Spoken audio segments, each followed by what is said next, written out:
하나님 말씀은 빌립보서 2장 1절부터 11절까지입니다. 빌립보서 2장 1절부터 11절까지입니다.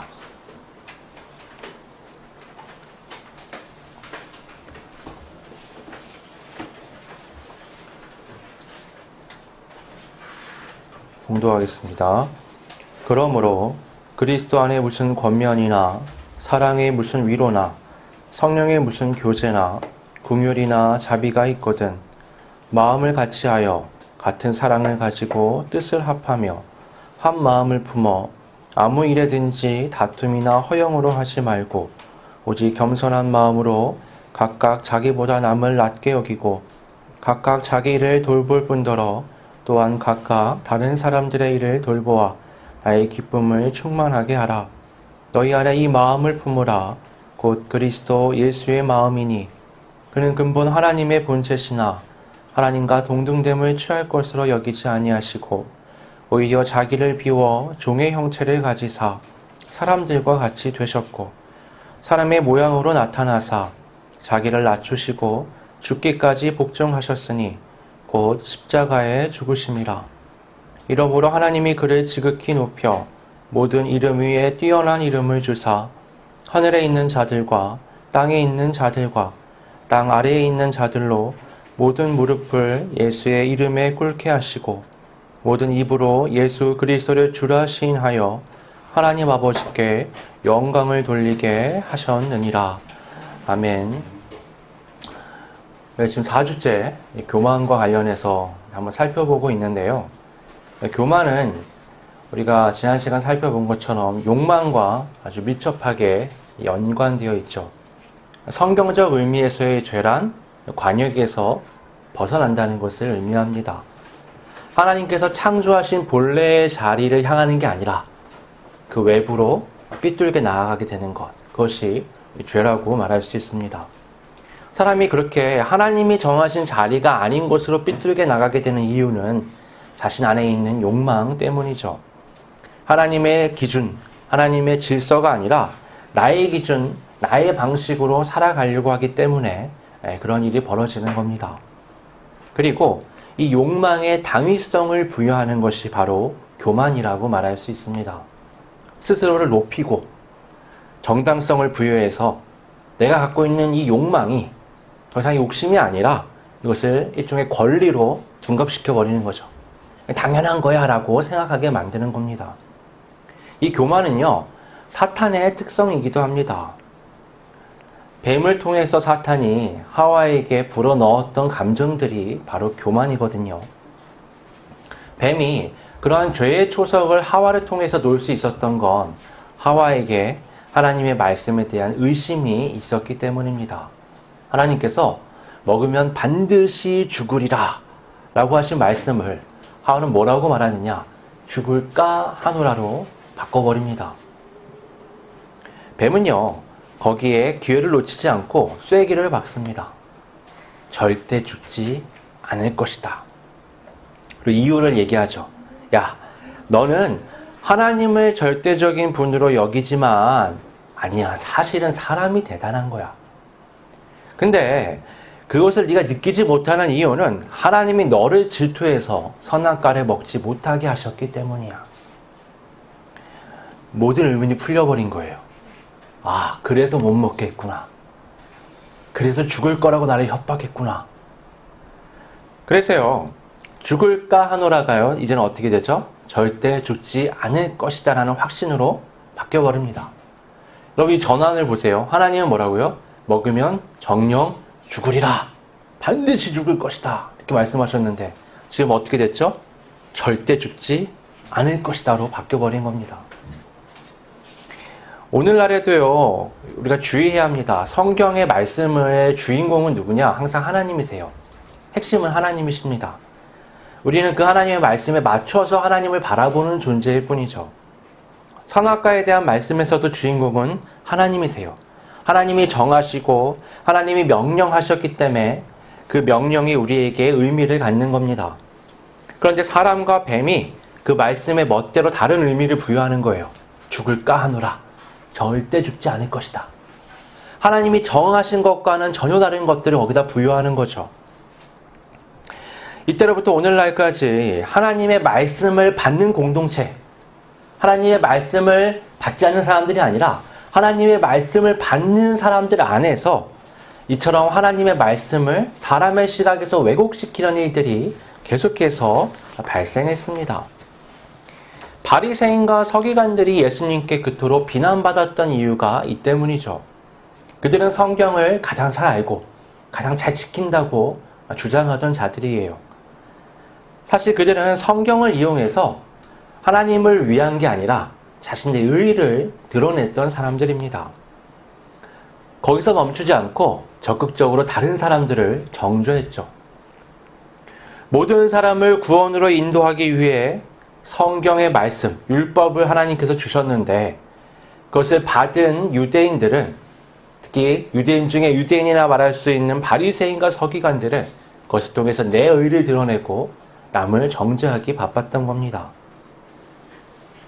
그 말씀의 본래 뜻을 따라서 그 말씀을 성취하기 위해 이 땅에 오신 예수님의 눈에 그것이 어떻게 비춰졌을지 우리가 상상이 되죠. 예수님께서는 도저히 그것을 참을 수가 없으셨던 겁니다. 중세 암흑기를 우리가 한번 생각해 보세요. 성경은 있지만 성직자를 뺀 모든 사람들은 사실상 성경을 읽을 수가 없었습니다. 그때는 부정부패도 많아서요. 돈 주고 성직자가 되는 사람들도 있었거든요. 그럼 라틴어로 된 그 예식에 관련된 것들만 몇 개 외우고 자기도 라틴어를 몰라요. 그 당시에 성경이 다 라틴어로 되어 있고 또 모든 미사 집행이 라틴어로 됐었기 때문에 라틴어가 없으면은 기독교에 관련된 무언가를 하나라도 알 수가 없습니다. 근데 이상하죠. 성경 말씀은 사실 히브리어, 헬라어, 아람어 이런 언어로 적혀 있거든요. 근데 라틴어가 아니면 불경하다는 거예요.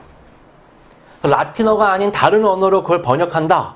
화형에 처했습니다. 세상에 비춰야 될 복음을 받은 교회가 오히려 사람들에게 철저하게 성경을 못 읽게 만들었던 거죠. 굉장히 충격적인 일입니다. 그들이 그럼 왜 그렇게 했느냐? 그들이 하는 말, 그들이 하는 행동이 성경과는 굉장히 달랐기 때문이에요. 그들은 예수님께서 앉으셔야 할 그 영광의 자리에 자신들이 앉아서 부와 명예를 누렸던 겁니다.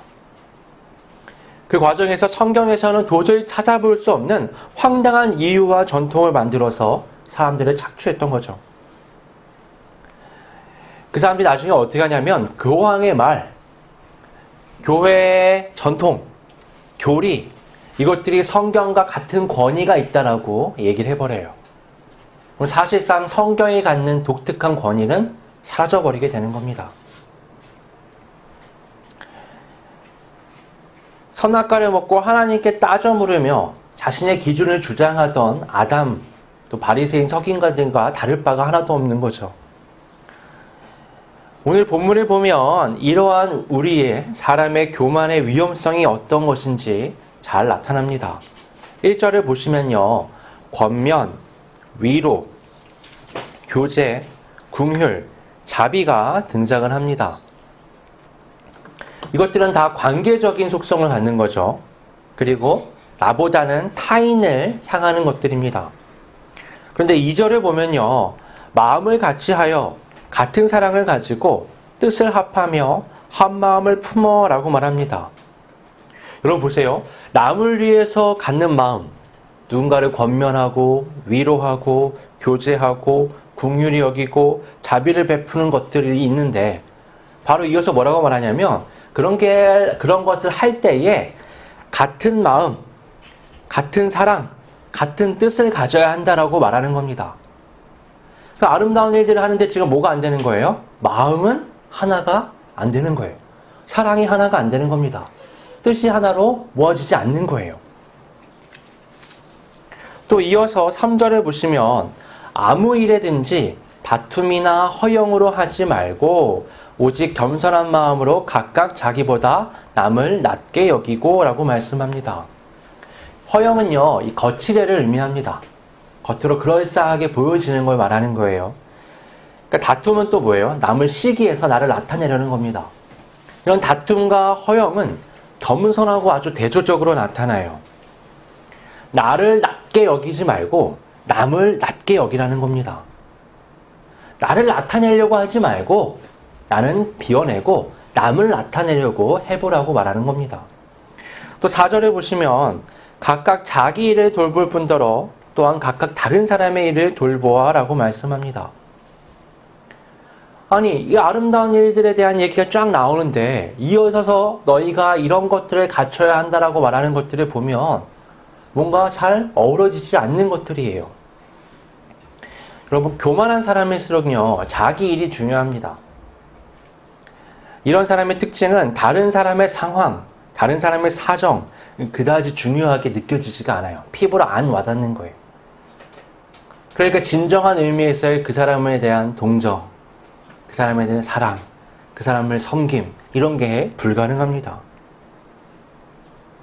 여러분, 아주 아름다운 봉사를 하는 사람들 중에서도요, 우습게도 자기 만족을 위해 또는 스스로가 스스로를 착하게 칭찬하기 위해서 그런 일을 하는 사람들이 많이 있습니다. 아주 굉장히 주의 깊게 우리가 하려는 일의 마음 자세가 무엇인가를 살펴봐야 하는 거예요. 오늘 말씀의 핵심은 이 모든 말씀이 교회의 구성원들을 향해서 하고 있다는 겁니다. 교회는 이 세상에 하나님의 나라를 앞당겨 보여주는 공동체입니다.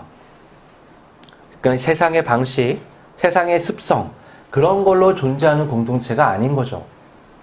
교회는 하나님의 나라, 하나님의 백성으로서 함께하는 공동체입니다. 그런데 지금 바울은 그 교회를 향해서 너네 한마음이 되지 않아. 너네 다툼과 허영, 이기심으로 가득 차 있어 라고 말하는 겁니다. 그리고 어떻게 해요? 너희들은 남을 위하는 자들이 아니라 자신을 위하는 자들이야 라고 말합니다. 여러분, 교회는요, 다른 것들도 마찬가지지만 정체성을 잘 지켜나가야 합니다. 교회의 정체성은 어디 있을까요?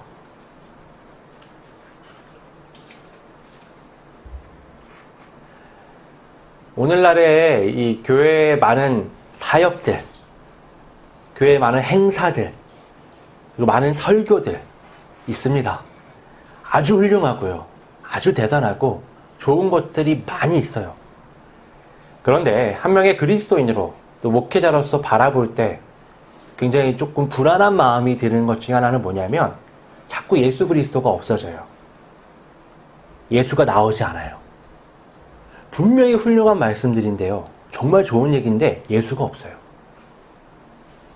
아름다운 사역들을 해요. 칭찬받을 일들을 해요. 근데 예수가 없어요. 이상하게 교회 안에 예수가 점점 지워져 나가는 겁니다. 여러분, 교회의 정체성은요, 항상 예수 그리스도에게 있습니다. 예수 그리스도가 없는 교회 공동체, 그건요, 아무것도 아니에요. 그거는 존재할 수가 없는 겁니다. 머리 없이 몸이 어떻게 존재합니까? 머리이신 예수 그리스도가 있을 때의 교회는 교회로서 존재할 수 있는 겁니다. 본문 1절에 보면 그리스도 안에라고 말씀을 합니다. 모든 권면, 모든 위로, 모든 교제와 긍휼, 자비는 그리스도 안에서 이루어져야 교회다움을 가질 수 있는 겁니다. 아무리 훌륭하고 좋은 것들도요, 그리스도 안에 있지 않으면 그것은 교회의 특성을 가질 수가 없습니다. 마음을 같이 하고 같은 사랑을 가지고 뜻을 합하라라고 말하잖아요. 여러분, 이 사람과 내가 같은 마음을 품었다. 그럼 같은 마음이에요? 지금 성경에 말하는 같은 마음일까요? 이 사람과 내가 같은 뜻을 품었어. 그럼 같은 뜻이 된 건가요? 교회 안에 다른 뜻을 품은 사람도 있을 거 아니에요? 심지어 모두가 같은 마음, 같은 뜻을 품었다. 그러면 된 건가요? 한 마음, 한 뜻, 이런 성경 구절들이 있어요. 그런 거 가지고, 이 부분을 가지고 어떤 아주 유명한 그 성경 프로그램, 성경 공부가 있더라고요. 그거를 제가 예전에 있던 교회에서 목사님이 하는데, 한 마음, 한 뜻, 한 생각을 갖는 건데, 한 믿음으로. 근데 이게 누구랑 갖는 거냐? 그 목사님하고 같이 갖는 거예요. 예수 그리스도를 딱 빼버리는 거죠. 그럼 여러분, 이거 되게 이상해지는 겁니다. 분명히 건강한 아주 큰 교단의 교회인데, 근데 무언가 받은 말씀을 왜곡시켜 버리는 거죠. 이용하는 것밖에 되지 않는 겁니다. 여러분, 우리가 한 마음, 한 사랑, 한 뜻을 품는 건 다 예수 그리스도에게 우리가 맡겨야 되는 거예요. 이 교회 공동체가 하는 모든 게 예수 그리스도와 마음을 같이 하고 그의 사랑으로 그의 뜻을 행하는 게 되어야만 하는 겁니다.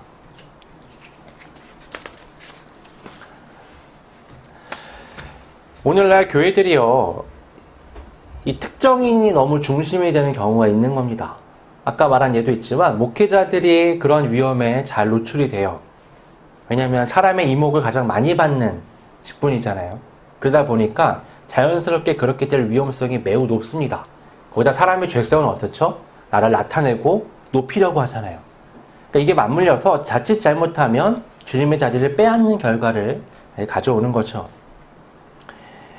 오늘날 행정에 있어서도 교회 담임 목회자들은 큰 권한을 갖잖아요. 사실 굉장히 위험한 겁니다. 오늘날 또 한국이 유독 그런데요. 한국의 이런 목회자들에게 집중된 구조는요, 여러분 굉장히 건강하지 않은 거예요. 교회가 사유화되고 세습되고 회개가 불투명한 이유가 다 여기에 있는 겁니다. 교회는 예수 그리스도 안에 있어야 됩니다. 모두가 예수 그리스도를 머리로 해야 해요. 모든 결정, 모든 선택, 모든 사역에 있어서 이것이 주님의 생각과 마음에 합한 것인가 고민을 해야 하는 겁니다. 그래서요, 하나님의 말씀인 성경에 바탕이 돼서 교회의 모든 것들이 운영이 돼야 돼요. 성경이 바로 예수 그리스도를 말하고 있잖아요. 오실 메시아, 오신 메시아, 다시 오실 메시아에 대해서 말하고 있는 게 성경입니다. 그러니까 당연히 성경을 바탕으로 우리가 계속 교회를 점검해 봐야 되는 거죠. 우리 교회 설교가 성경적인가? 우리 교회 사역이 성경적인가? 우리 교회 예산 편성과 집행이 성경적인가? 직분자를 세우고 일을 맡기고 진행하는 과정이 성경적인가? 따져봐야 하는 겁니다. 그렇게 성령에 비추어서 조금 더 부끄럽지 않다면 우리는 같은 마음, 같은 사랑, 같은 뜻을 가진 공동체, 예수 그리스도와 합한 공동체라고 말할 수 있는 거죠. 1절의 말씀이 공동체로서 교회가 예수 그리스도를 구심점으로 삼아야 한다라는 말씀이라면 5절은 그것을 이루는 각 개인의 중심에 그리스도의 마음이 있어야 한다고 말씀합니다. 예수님은요, 여러분, 막연히 바라보는 대상이 아니에요. 세상의 우상들을 보세요. 세상의 위인들을 보세요. 저 멀리 있습니다. 그리고 어떻게 해요? 일로 와! 라고 얘기하죠. 열심히 종교 생활을 해보면 어때요? 될 때도 있고 안 될 때도 있고 결국엔 어떻죠? 좌절합니다. 갈 수가 없어요, 도저히. 예수님은요, 야, 일로 와가 아니에요. 당신이 직접 우리의 삶에 오셔서 우리를 인도해서 가시는 겁니다. 우리가 넘어야 할 벽, 우리가 넘어야 할 장애들을 직접 먼저 넘어가셨어요. 그리고 어떻게 해요? 내가 지고 가는 십자가처럼 너희들도 각자 십자가를 지고 내 뒤를 따라와라 라고 말씀하십니다. 그러면 예수님의 어떤 점을 우리는 본받아서 같은 마음을 품고 살아가야 할까요?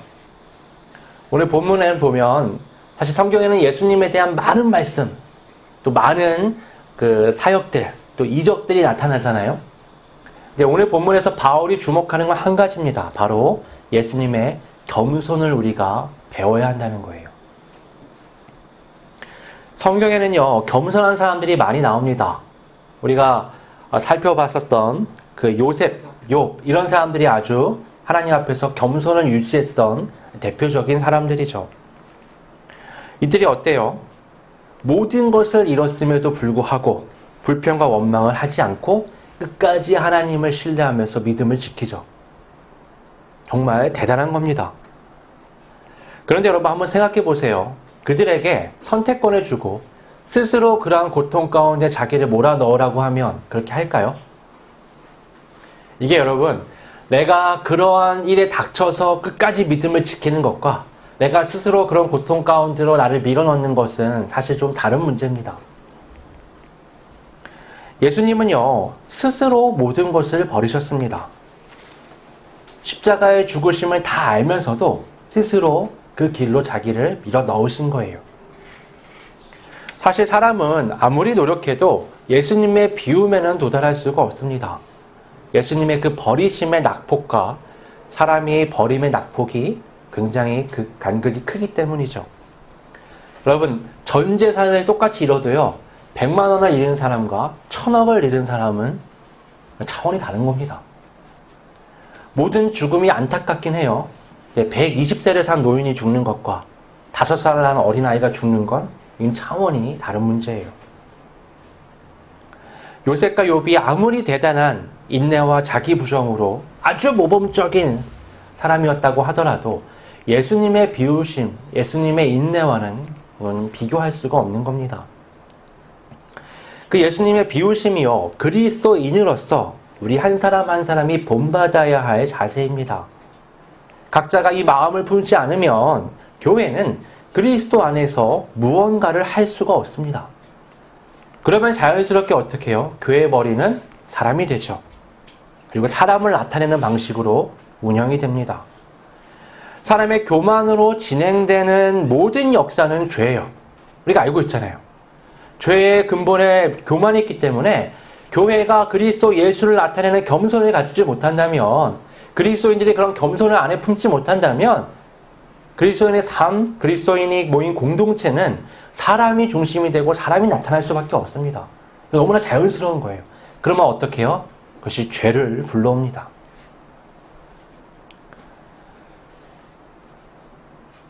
예수님의 비우심에서 우리가 주목할 것은 그분이 스스로 완전하게 모든 것을 비우셨을 때, 오늘 성경을 보면 하나님께서 그를 가장 높은 곳까지 높이셨다는 겁니다.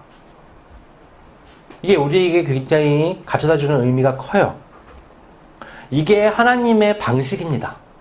하나님은 늘 그러세요. 하나님은 하나님 앞에서 겸손한 자, 하나님을 높이는 자를 높이십니다. 근데 스스로 하나님 앞에서 자기를 높이는 자는 하나님이 철저하게 낮추세요. 여러분, 아담과 하와가 어떻죠? 하나님의 돌보심 가운데 가장 훌륭한, 가장 질 좋은, 가장 높은 삶을 살 수 있었습니다. 그렇게 살고 있었잖아요. 근데 어떻죠? 자신의 기준과 판단으로 더 나은 삶을 살 수 있을 거라고 생각을 하고 도전했던 거죠. 결과는 어떻죠? 그 전과는 말도 못하게 피폐한 삶으로 내몰린 겁니다. 하나님의 돌보심이 없는 삶이란 생명력을 상실한 삶이라고 말할 수 있습니다. 그럼에도 불구하고 성경에 등장하는 수많은 인물들이 또 우리 역사 가운데 또 우리가 주변에서 또 나의 삶에서 볼 수 있듯이 우리는 같은 과오를 계속 범합니다. 왜 그러느냐? 하나님 눈에 안 보이니까요. 선악과는 눈에 보이잖아요. 하나님 눈에 안 보여요. 나를 화나게 하는 내 동생은 옆에 보이는데 하나님이 안 보이는 거예요. 주변국들의 강력한 군대는 보이는데. 그러니까 어떻게 해요? 반복된 잘못을 하는 겁니다. 내 판단으로, 내 생각으로, 내 고집으로 뭔가를 해보려고 하는 거죠. 그래서 수많은 사람들이 하나님이 내 삶의 중심이 되지 않고 예수 그리스도가 내 마음의 핵심이 되지 않는 삶에서 계속 교만으로 반복된 죄를 짓게 되는 겁니다. 오직 믿음의 사람들만이 하나님을 온전하게 바라봅니다. 오직 믿음의 사람들만이 하나님의 인도하심을 받아 살아갑니다. 오직 믿음의 사람들만이 그리스도 예수 안에서 아름다운 공동체를 만들어갈 수가 있습니다. 그리스도 예수의 마음으로 살아갈 수가 있습니다. 그리스도 예수 안에 살고 그리스도 예수의 마음으로 살아야, 그래야 마땅히 높임 받으셔야 할 하나님을 우리가 높일 수 있는 겁니다. 마땅히 따라야 할 하나님의 뜻을 우리가 따를 수 있는 겁니다. 마땅히 행해야 할 하나님의 돌보심을 삶 가운데에서 이룰 수 있는 겁니다. 여러분, 그러면 하나님께서 예수 그리스도를 높이셨던 것처럼 마땅히 우리의 삶을 돌보아 주십니다. 여러분, 우리 기억하셔야 합니다. 오직 믿음의 사람들만이 겸손하게 그리스도 안에서 그리스도의 마음으로 살아갈 수가 있습니다. 그리스도 예수의 마음을 품고 그리스도 예수 안에서 살아가는 우리 모두가 될 수 있기를 주님의 이름으로 축원합니다. 함께 기도하겠습니다. 사랑과 은혜가 풍성하신 아버지 하나님,